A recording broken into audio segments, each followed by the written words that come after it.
Welcome to the second half of our podcast about my cancer-related fatigue. Thanks for joining us. At the end of the first half, I was discussing symptoms of cancer-related fatigue that I had been experiencing, and we kick off the second half talking about the one major symptom that I did not have. Thanks again for watching. The one possible symptom is depression or mental issues. Absolutely. And that I didn't have. Fortunately, because although I'm struggling at work, I have a great work situation, a great work environment. I love what I do. My only negative in that is that I'm not doing it as well as I want to. I've got a great family situation, with the only negative being I don't have the energy to participate in the activities that a lot of my family wants to. And although I'm working for half pay for quite a while, the bills are being paid. So most people in my situation might not have had all of those things going for them that they have. So that's what makes it tolerable. Well, how do you continue? How do you go on? Well, when you have a nice family life and you have a job that you enjoy, that it makes all of that tolerable. But at the end of the day, it doesn't give you any more energy as much as you want it to. It could inspire you in a moment. It could make you run for a second. But at some point, the body breaks down. But I think it's important to note that that is a major element of the chronic fatigue, but it's the one that fortunately I didn't have. And you know, how do I get through all of the things I've been through? I've been fortunate that I had a job where I could miss time. I had the financial resources where I wasn't going broke, and I had the family support. And you talk about, you know, having kids, you know, you hear old people saying, well, having the grandkids kept me young. Well, I'm old enough to be a grandfather, only they're my own kids. So it keeps me mentally young, but boy, it keeps me physically exhausted. But, you know, it looks here I have common causes and contributing factors: cancer treatment, surgery, chemo. You know, that's where it all started. But, you know, the biological factors, anemia and all of that, you said my blood work comes out great. I haven't had, since the original, you know, or the metastasizing blood work came back, ever since my surgery from there, I've had all good blood work in pretty much every category. Now, so here I am now, like, okay, I've got a couple of months, but I could do this. And knowing what it was made a difference. And I had a date in my mind now. I actually had two dates. May 30th was one. And that was the end of the school year. And as I said, it was just a crazy end of the school year. This year, I think it ends in June 14th for a little perspective. And so I just wanted to get to that date and be as competent of a teacher as I could, knowing then I could recover. And now now that there's something to this, I'm going to build a plan to come back from this. But I know it's not happening while I teach. I can't have a lifestyle change. I can't focus on me when a chunk of my day is teaching and then the rest of my day is being wiped out because I spent that day teaching. So I hate to use the term like a prisoner with their date of release, because I don't want it to imply that I was a prisoner teaching in my classroom. But I knew physically that there was that freedom for my body to finally relax and recover once that date came. And then I thought, okay, May 31st, I'm just going to be a vegetable. And I start my plan June 1st. So that was where I thought, okay, I'm going to try to get this all back. And one of the things I did is in the morning, two of my boys, Nicholas and Liam, and I would take a walk in our development. Now, I used to know how long I would go for runs. I would have, you know, something on my cell phone or on a watch or measure with my car, but I would map out my runs, but I don't run anymore, and I just have a development with a loop. So I've never fully figured out how long it is, but it's probably between a half mile and 3/4 of a mile long. And in the morning, we would walk that loop. Me and the two boys. And I would say I was winded maybe halfway through that walk, with the first third of that walk being downhill. And the last half of the walk, I would struggle to keep up with a 13-year-old and a 9-year-old boy. I would do it, and then they would go in the backyard and play, and I would go sit in a recliner and recover. And I was fatigued for the rest of the day. Now, the other thing that I did, and this is going to sound monotonous, but this is how my brain works. Whenever I have success, it's when I take the approach of the distance runner. When I did carpentry, I wasn't the best carpenter, but I would spend the most time making it look right. I wasn't the magician with a paintbrush, but if I were to paint a room, I would be so particular that that room would look great when I was finished. Maybe it took me longer, but I got it done. When you're saying I looked jacked and I went to the weight room, I was ignoring most of what you hear about weight training, and all I did was just spend more time lifting. I enjoyed doing it. I took my time, and I did many, many sets. So I realized I have to get back to that idea, that philosophy, that perspective. So another thing I did on June 1st, I did a push-up. I struggled, but I did a push-up. Awesome. And I did a sit-up or a crunch. And then on June 2nd, I did 2. On June 3rd, I did 3. You get the point. And I progressed. Now, ultimately, I couldn't do them in a row. I don't know what day. Maybe June 8th. Maybe I did 5 and 3. Maybe on the 10th, I did 3, 3, 2, whatever. I could do a set of 1. I just had to make that total in a finite period of time, but with breaks and rests to just get to that number. And I did that all the way up to, I forget if June has 30 or 31 days. I think it's 30. But I got to 30. Now, I did 30 push-ups and 30 sit-ups, not in a row, but I did it for a total. And then in July, I reset and just tried to do 25 every day, however many sets it took me. And then the next month, I thought, okay, I'm going to up the ante, but now it's too much to do in a day. I'm going to go every other day. On even days, I do sit-ups, crunches. On odd number days, I do push-ups. And without boring you through the process, from that, this morning I did 5 sets of 25 crunches. And yesterday I did 3 sets of 25 push-ups. With good form and technique, all the way through without stops, because of that little, do another step, do another whatever. So whereas now, well, I could tell you now that my 75th push-up yesterday was exponentially easier than my 5th push-up on June 5th. And it sounds like a lot, because I guess it is, but it's 6 months of a snail's pace doing that.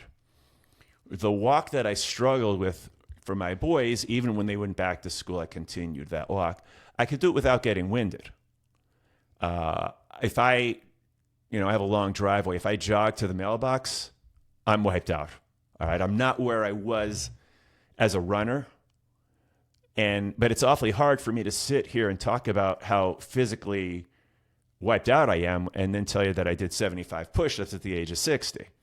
So I know I'm making strides in that. Where I am with walking is that I can now walk maybe a mile without getting wiped out, without getting winded. And that's a great victory on the one hand, but it's also frustrating to think of. I mean, at my peak as a runner, but the best run I could ever tell you, again, I wasn't a speed guy. I had to work on speed, but the stamina, the distance was never the problem. So when I finally was in my mid-30s and realizing, okay, I've never done a marathon. Am I ever going to do this or not? I've talked about it, but I've never committed to it. I wasn't prepared to say, well, I'm going to finish a marathon. If my goal was to finish a marathon, I would just train to do a 26-mile jog on my own and not go through the trouble of the marathon. Even though I know I'm not going to win, to be goal-oriented, my goal wasn't, let's just finish. And it went pretty well. I trained myself. I had some programs that I found in an old issue of Runner's World, and they had the plan for how to run a 3-hour marathon. Now, a 3-hour marathon is fast, and I knew I couldn't do that. But they had another one for a 5-mile marathon. Or, I'm sorry, 5-minute. Let me start over. 5-hour marathon. So I made up the goal of 3.5 hours. I thought, a good solid marathon would be 3.5 hours. Now, I didn't have the experience to really have any business trying to do that. But I did a whole, 3-month program working out with the goal of doing a 3-hour marathon. knowing I wasn't going to hit the 3-hour marathon, but that training would prepare me. And although I strategically made some mistakes, I made rookie errors and could have done better had I known this or done that, I can't complain. I did it in 3 hours and 26 minutes with a few seconds added in, which comes in under 8-minute miles per pace. Which I'm proud of that. That was my highlight as a runner. And now, see, thinking at my set now my accomplishment is I could walk a mile without getting out of breath. Could I run 1 mile in 8 minutes? Not a chance. Could I run for 8 minutes? Not a chance. So it seems almost impossible now that I once ran 26 miles better than that pace. But that's where I was, and I realized, okay, I'm probably never going to run a marathon again. But going back to that philosophy, because 7 years later, I didn't run a marathon again, and 7 years later, I wanted to do it again. And now I'm in my 40s. I'm not as fast as I was. The foot speed's really tough. But I trained that summer with the attitude of, you know what, maybe the other guy's faster, but I could run farther.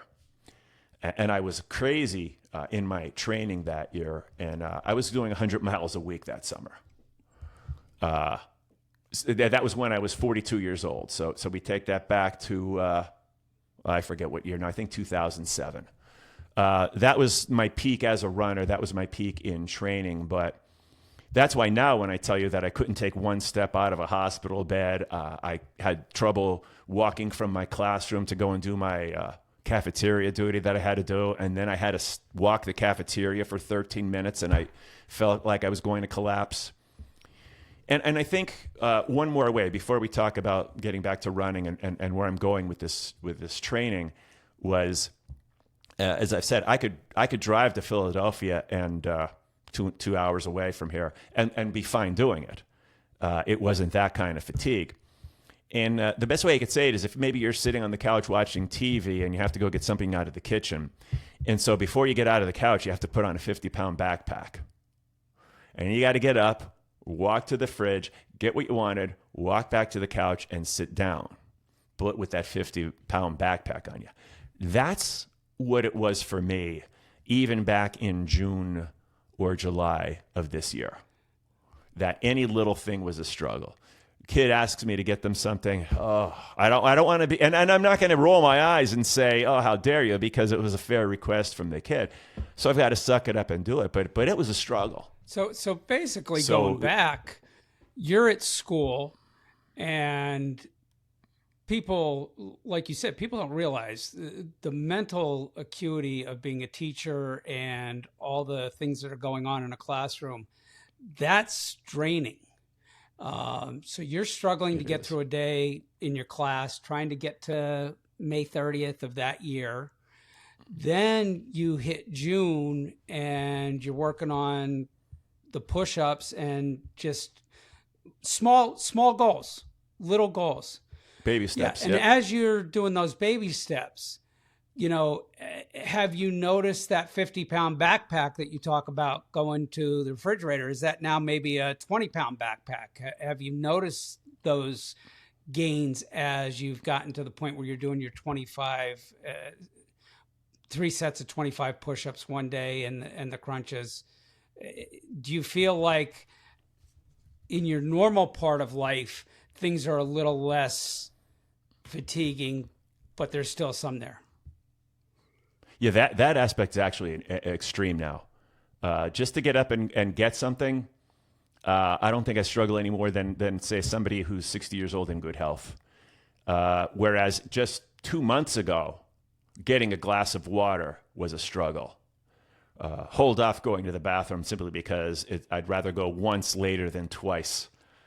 And that's gone. That's actually gone. Now, what I have now is really a good, say, 5 hours. I don't know when that crash comes, but it comes around 1 o'clock, give or take.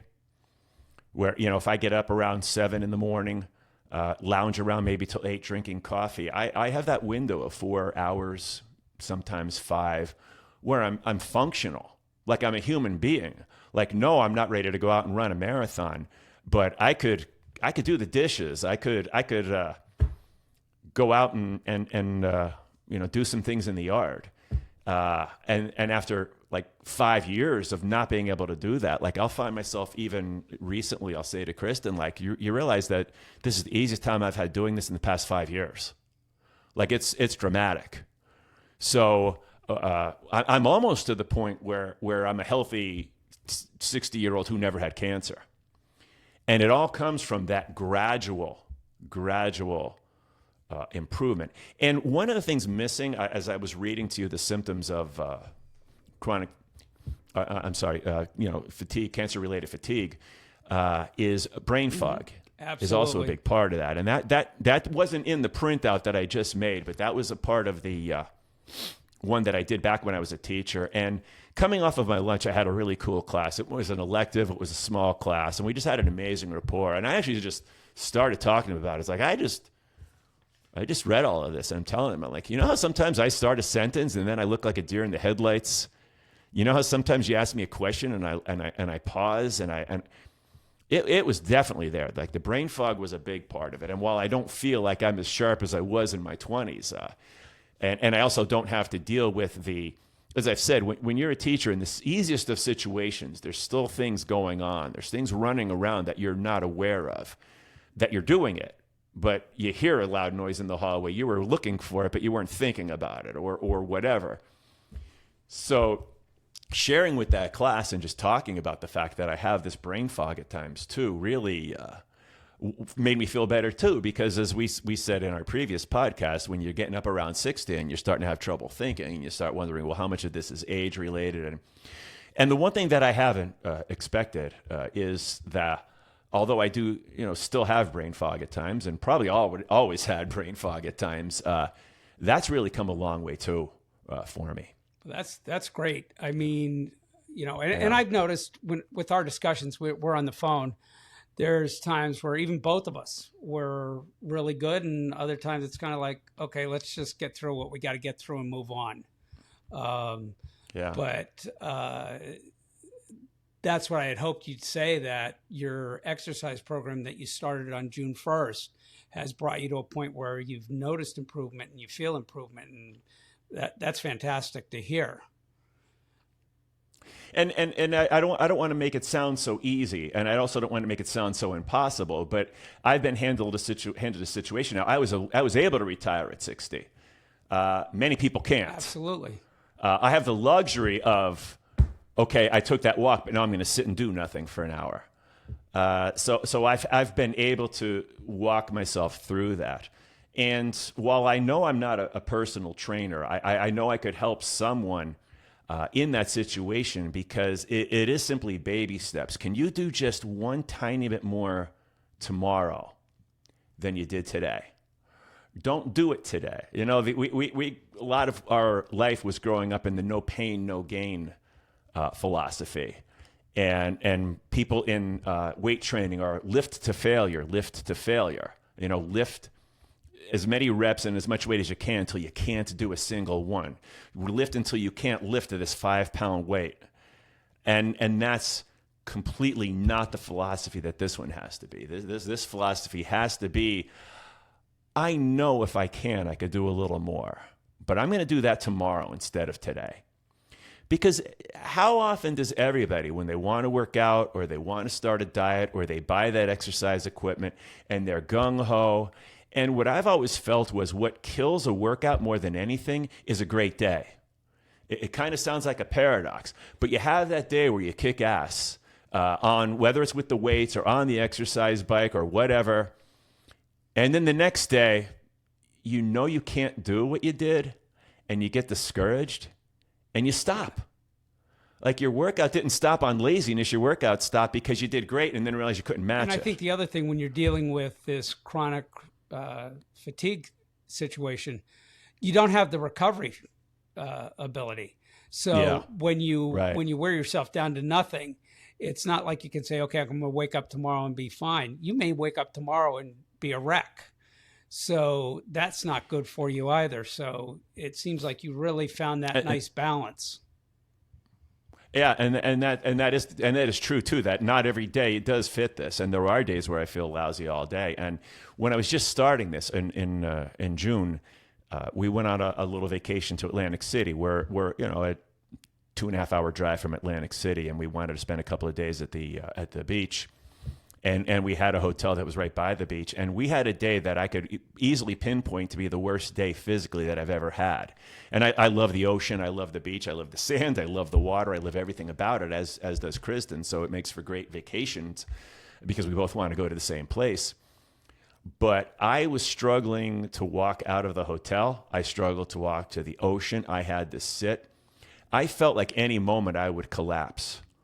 All right. I felt like I would explode just by walking 2 steps. And that's as recently as June. Now, that was a bad day. Next day, not as bad, not good, but I could at least, walk places and do things. But you're absolutely right on that there are those. It's not a straight, it's a slow, steady incline, but it's not a perfect incline. There are setbacks. And so that's a good point to make. But like even right now, I feel great, but I'm sitting here. Will I feel great when I get up because it's later in the day now? I don't know. Like right now, it would be a mystery. If I were to get up and walk to across the house, would I feel great doing it, or would it wipe me out? I don't know. But my trajectory lately has been just not as good in the afternoon as into the evenings, but even still much better than I was dealing with for a 5-year period. So now you've progressed to the point, you know what you have. You're about 6 months into a recovery process. Right. Somewhere in the middle of that, you and I get back together. And for me, I have found our process of starting the podcast and doing the shorts, this has invigorated me mentally, and that's had a positive physical aspect to me. Right. So for you have a lot more of the physical, mine's more the mental. So I'm getting that. You've now talked about what you've done till now. You've improved your situation absolutely amazingly from where you were. Yeah. Where do you go from here? I think to talk about where I go from here, I kind of have to go back to my freshman year in college when I ran cross country. When I ran, I never ran, I said, until my senior year of high school. And that was really the heyday of running. In fact, your school, Myers, I believe, was the boys' state champs for a couple of years in cross country when I started running at my school. And hardly anybody played soccer. It was either you did football, you did cross country, or you waited till basketball season or something. There really wasn't. So a lot of people ran. And because of that, the quality level was very high. So there were 12 runners on my team, and I was consistently the 10th finisher on the team. And, and near the end of all of the races. So I didn't think I was any good. And without giving you my life story, during my senior year in the afternoon, I went to a technical school and had to ride a bus home. And so because there was no way to arrange it, I missed all of the away meets. Many of the home meets were at the same place. There was a central park near our school that a lot of the schools ran at. But I had to miss some of the meets because I couldn't make them. And that course was very flat, very fast, and under 3 miles. It was like a 2.7 mile sprint. It was insane and not for me. I didn't know it at the time yet. But the district race was at a park with a lot of hills and, of course, a lot of runners, because now every runner in all of these schools is running together.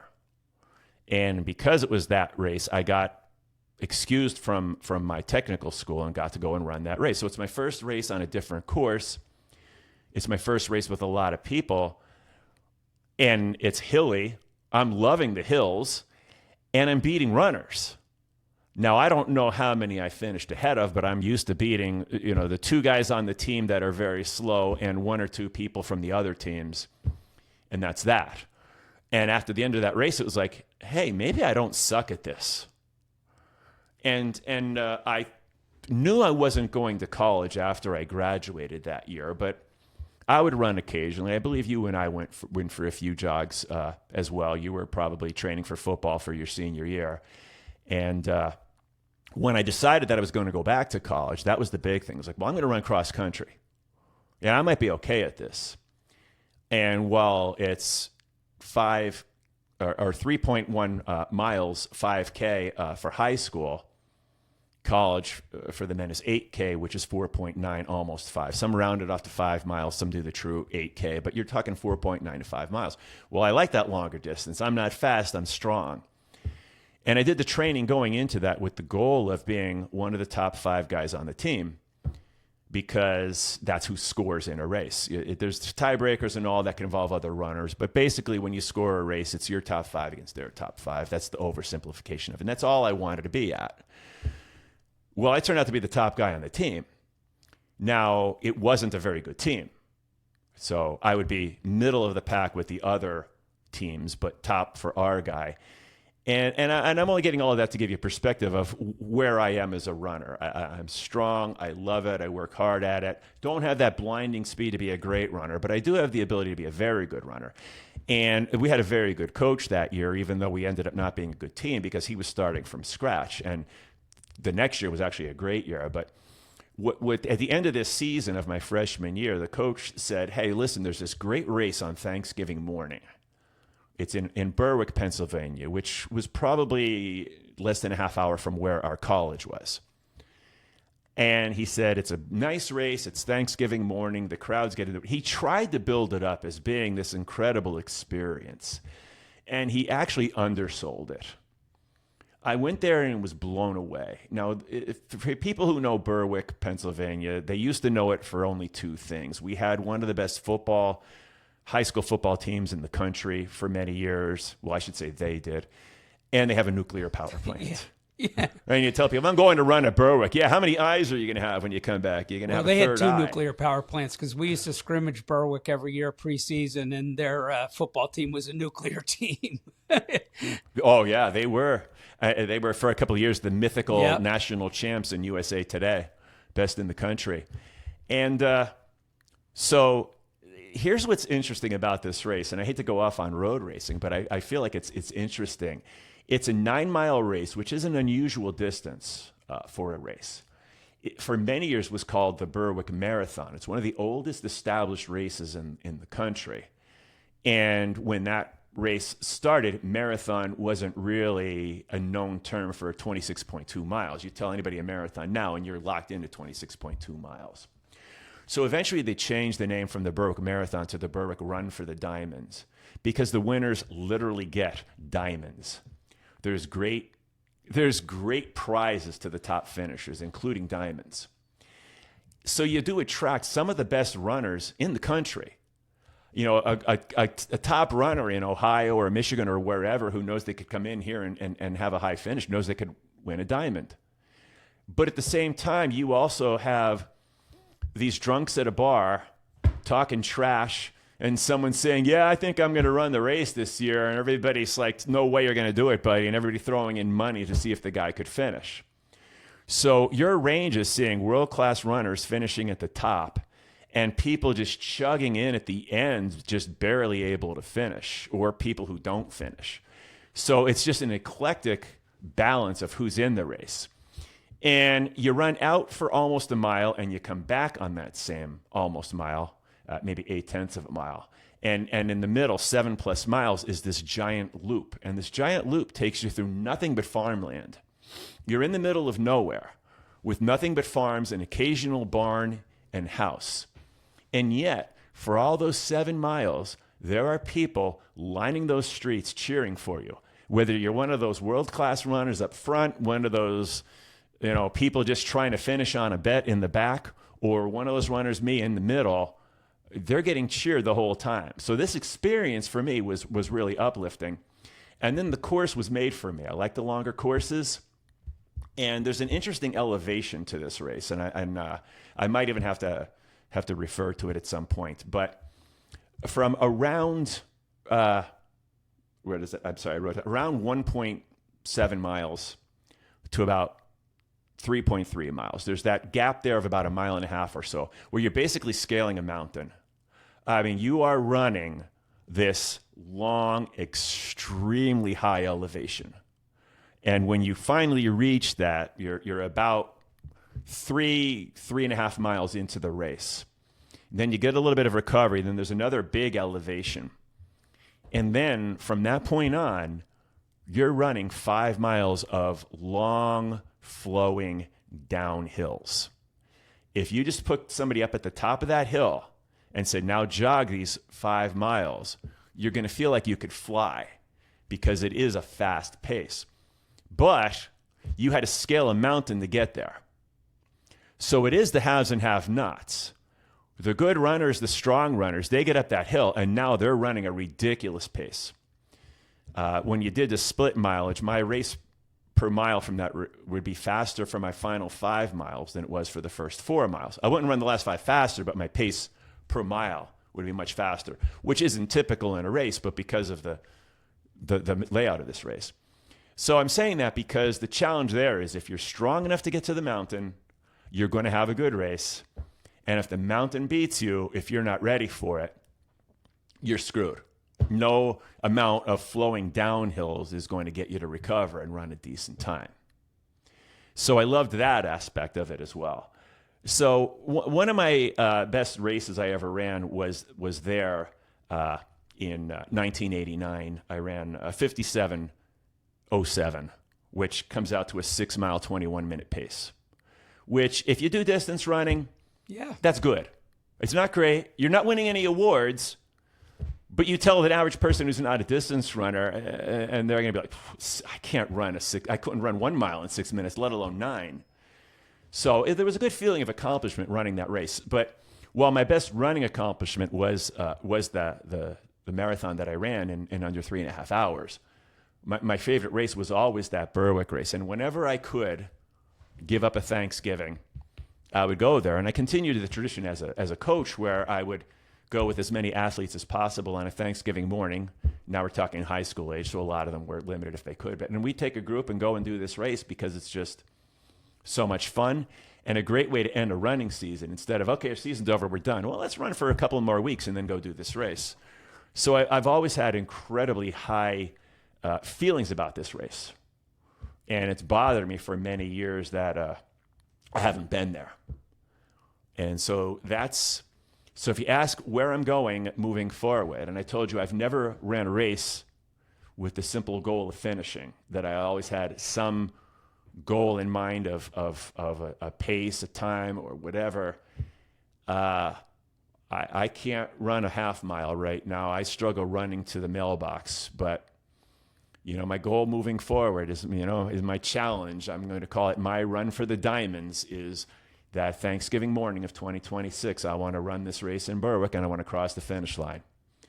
I don't care how long it takes me. I don't care if I have to walk parts of it. But I just know that would be my marathon. That would be my bucket list challenge, that if I know that I could actually cover 9 miles in a period of time, that would mean more to me than any race, any time I've ever had as a runner, just to be able to do that. And I feel like I don't want to overblow it and say that it's inspirational, but I do feel like I could at least be in a position to tell anyone else going through this, hey, this is where I was, and if I could reach that goal, and I'm painting myself in a corner by announcing this publicly, because if I, woke up feeling lousy on a particular day, or if the weather's really bad in February, and it's like, I'm not training, I don't want to do this, or it's July and I'm still struggling to run 2 miles. The fact that I'm publicly saying this means I have to do it. And I can't back out now. I mean, this is out there, and I can't change my mind or be like, my bad. So I'm going to force myself to post my progress and finish this race. That's where we are, and that's where I'm heading. My part of this is my family are going to join you for Thanksgiving, because I'm going to be at that finish line to see you accomplish this. And that would be amazing. And that would be amazing. And the reason I gave you all this breakdown of what the course is set up like and all of that, because that mountain that I used to love to scale, that used to be my friend, is definitely going to be my enemy now. And I live in a development that is hilly, and there is an extreme difference between walking on level, walking downhill, and walking uphill. So my training, it's not going to be good enough to just go for on my own a 9-mile jog and say I could finish this race, because I'll have to do it under that race condition with 1,000 other people around me and having to get up this mountain. So I know I'm setting it up for a challenge. I'm not going to be able to duplicate it or mimic it and go into that race saying, well, I'm confident that I'm going to finish this, because I'm not going to be doing 100 miles a week this summer. I'm not going to be doing, I might not, I don't even know, I might not even hit a 9-miler until race day, because I might not be able to get to that point. I really don't know. But I think my small-term plan now is to continue with the push-ups and the crunches. I would like to get up to 4 sets of 25 push-ups, do 100 push-ups, just for my overall physical fitness. But I think I want to stay the course to January 1st and do the old cliched New Year's resolution and start with just walking a little more or walking a little quicker. Maybe all I do on January 1st is I used to have an app on my phone where if I went for a jog, it would show me the course when I was finished and the distance and the pace. Maybe I walk my course just to see how long it is and say, okay, now how do I get up to a mile? Maybe I'm only walking until I get up to a couple of miles. I don't really know where I have moving forward, but I want to keep that philosophy of I just want to be able to do a little more every day.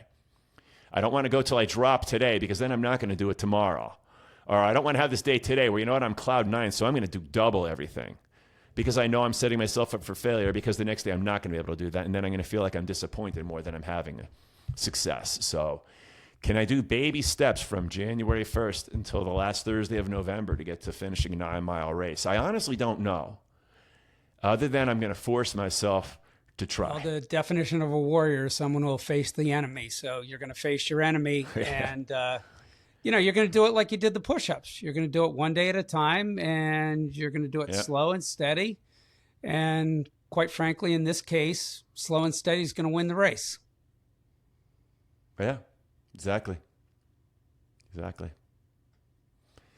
So that's my plan. Maybe I'll take some shorter races along the way. There's a 3-mile race in Wilkes-Barre on July 4th.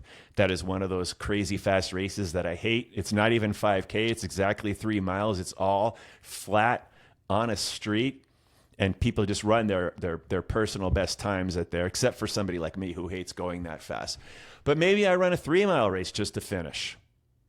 And maybe, and you know what, the thing that makes, when I talked about my friend Brian, who wouldn't shut up about cross country, and I'm rolling my eyes, it's because I was never a part of it.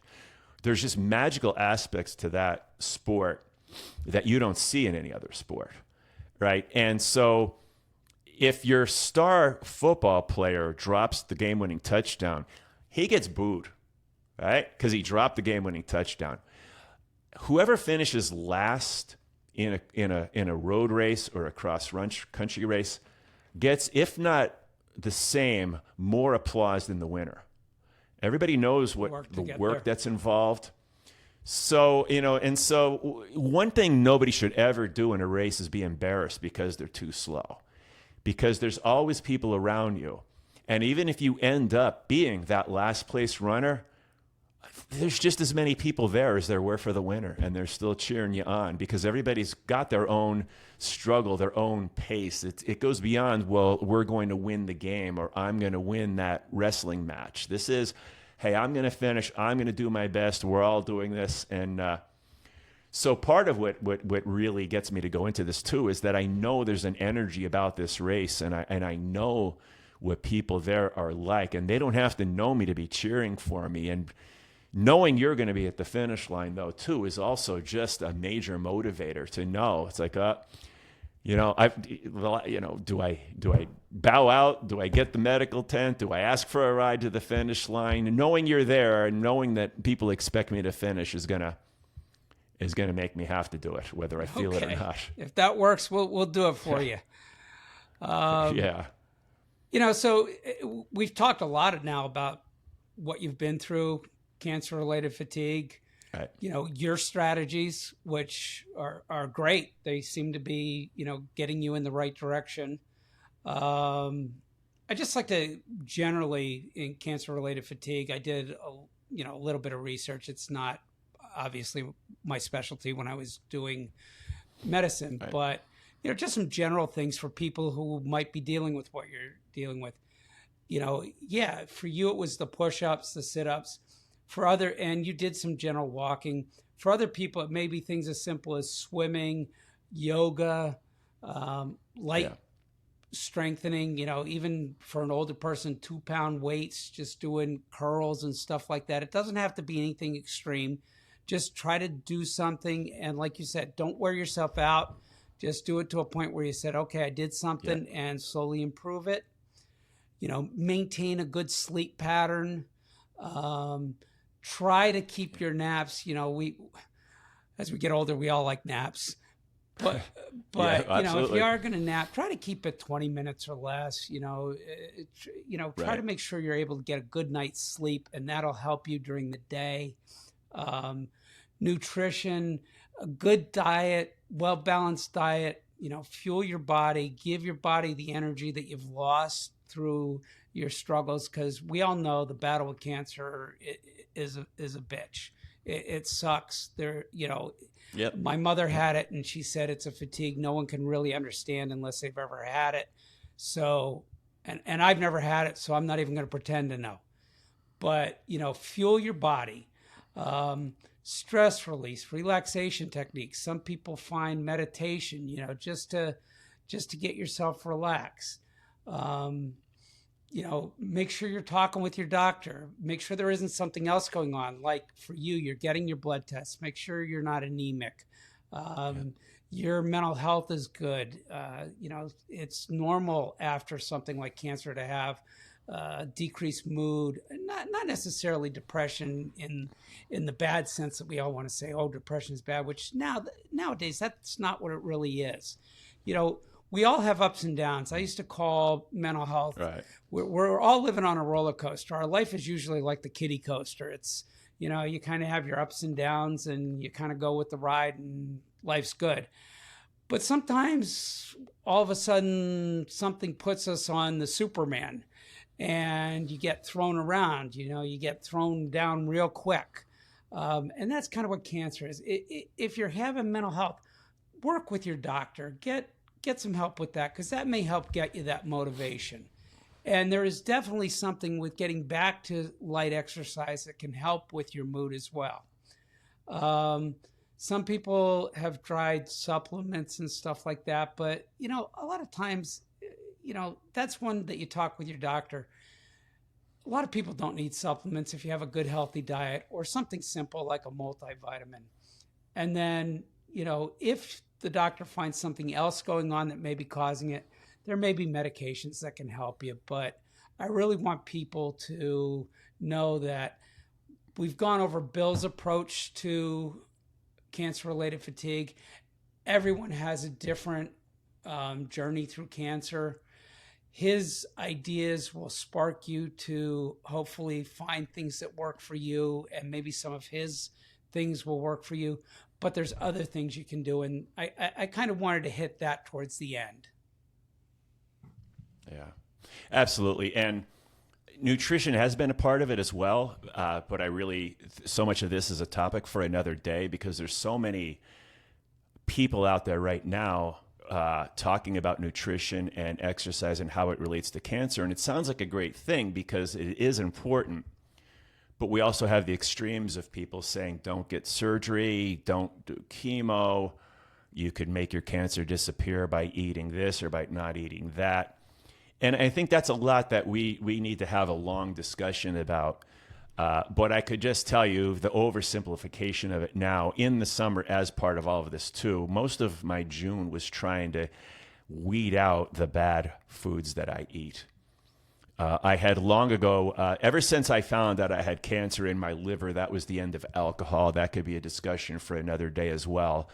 But as somebody who never smoked, and then I quit drinking once I knew that I had it in my liver, I was still eating a lot of garbage. And we need to talk about nutrition, but I'll just go with the simple now of I try to get rid of as much of the bad foods and then try to get into more of the healthy foods, of the fruits and vegetables and proteins and all of that. And I think that's enough to go with for now. But this is definitely a topic for another day, because there are people out there with extreme followings who are pretty much espousing never get surgery and never do chemo when you have cancer, because there are holistic ways to make it disappear. And whereas I'm of the belief that there are holistic ways to make your life a lot better, but sometimes you have no choice but to get that surgery or take whatever precautions the medical world is telling you as well. So that's definitely a topic we're going to be hitting down the road. With our podcast, we're going to be hitting all that, because nutrition falls into my Alzheimer's and as well, and supplements. So yeah, I think it's great. Right.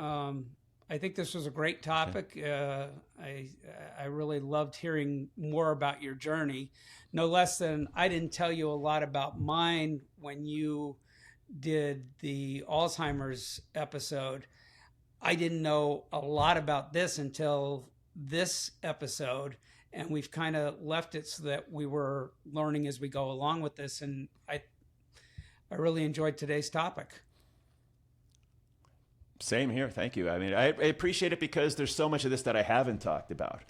And as I've said, and I can see you being the same way too. When you're running into people and they ask how you're doing, you're not giving them a laundry list of all the things that are going wrong, unless it's somebody with a specific question, as we're talking about here. Yeah, I'm coping. I'm getting through. I'm doing okay. So I think that there's a lot of people who just had no idea not only what I was going through, but then now let's extrapolate that to all of the people out there who have had not only colon cancer, but any kind of cancer with chemo, or any type of major surgery that wasn't even necessarily cancer. I think there's a road to recovery. And I can't emphasize enough, the parallels that I had with that Golden Girls two-parter is remarkable, because instead of a 60-year-old man, it was a 60-year-old woman. And instead of cancer fatigue, it was chronic fatigue. But it was the same journey of being, and she was a teacher in that too. And she talked about, she was teaching a college class and she just let the class go because she couldn't do it. And that was contrary to how she was. Well, there were times where I would have done the same thing as a teacher, because I knew I just didn't have that. So if you're wondering, hit Hulu, go to the Golden Girls, the first 2 episodes of season 5. On a funny side note, when I met Kristen, it turns out her all-time favorite show is Golden Girls. So I've seen all of the episodes now, but there was a time where the only episodes I knew were those 2 episodes that related directly to what I'm going through now. Well, I think I'd like to end this with, this is our 2nd episode. I think it did exactly what our goal has been. It's informed, educated, and hopefully entertained you. And our goal has been, even if one person who watches this gains something and improves their life, and whether they have just chronic fatigue for any medical illness or it's cancer-related fatigue, if we've helped you, we're thrilled. This is why we're doing it. And yeah, just to piggyback off that a little bit. I mean, most people, there's an explosion now of new podcasts, new people putting out content in shorts and all of that. And the goal is always to go viral, to get a following, to get monetized. And we're literally just doing this because we're hoping that we could help some people. I would take helping 2 people over getting 2 million viewers. But if you really want to make our day, whether it's in Facebook, whether it's on our podcast and one of our shorts, if we ever say anything, talk about anything, and you feel that it's helped you or someone you know, that's not to stroke our egos, but just to let us know, like, hey, we're actually helping some people.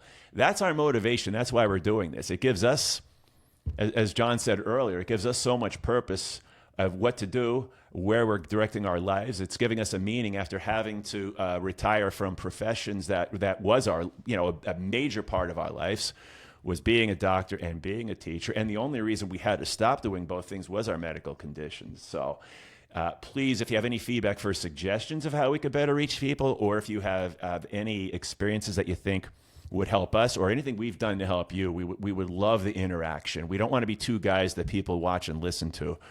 We want to be part of something with a give and take and a community. I don't want it to sound cliched or flowery, but we're looking to have a community of people who could talk about all of this stuff, not looking to show off our numbers. And we love the comments. Drop us comments. That we love to see it.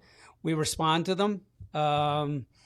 We're here, and comment, like, share, and YouTube is our home channel.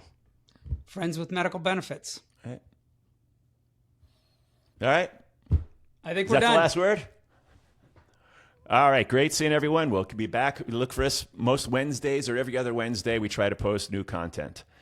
Take care. Bye.